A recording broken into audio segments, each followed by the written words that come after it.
ਕੁਛ ਬੁਗਜ਼ ਦੀ ਰੀਤ ਵਿੱਚ ਨਹੀਂ ਮਿਲਦਾ, ਉਹ ਹਾਰ ਤੇ ਜੀਤ ਵਿੱਚ ਨਹੀਂ ਮਿਲਦਾ, ਮਖਲੂਕ ਖੁਦਾ ਨਾਲ ਪਿਆਰ ਨਹੀਂ, रब सिर्फ मसीह च नहीं मिलता।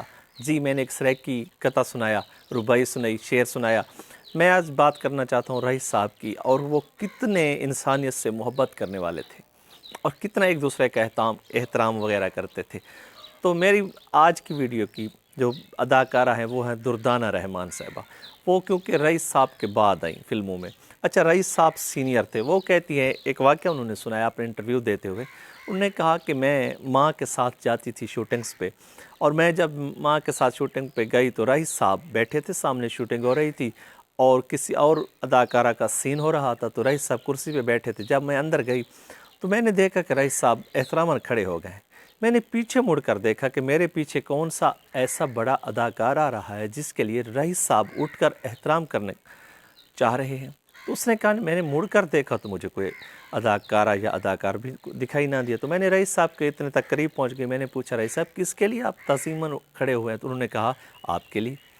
तो उनकी माँ ने कहा, ये तो छोटी सी अदाकारा अभी तो ट्राई कर रही है, आप इसके एहतराम करें। उन्होंने कहा, एक दिन एक बड़ी अदाकारा बनेगी और उस वक्त भी तो एहतराम इनका करना पड़ेगा। तो क्यों ना हो कि आज करूँगा, ये मुझे मुद्दू याद रही। यार क्या बात थी रईस साहब की, जो जूनियर का एहतराम करना जानते थे। हमारे मुल्क में तो अब ये हाल है कि जुमा 8 दिन होते हैं अदाकारों को, और वो अपने आप को सुपरस्टार कहते हैं, नखरे उनके देखने वाले होते हैं।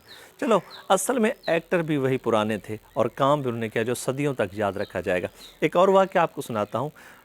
वीज़ा दुबई दा एक फ़िल्म थी, उसकी शूटिंग के लिए बाहर जा रहे थे। तो जहाँ पे सीट पे जहाज़ पे बैठे थे, जिस सीट को, यानी वो आगे वाली सीट जो आला दर्जे की, अव्वल दर्जे की सीट, वहाँ पे बैठे थे रईस साहब। तो लोगों ने कहा, जो प्रोड्यूसर वगैरह थे, उन्होंने इस फिल्म में ये भी काम कर रही थी दुर्दाना रहमान, उन्होंने कहा मुझे यानी दोम हिस्से पे बैठाया गया, आम सी सीट पे बैठाया गया।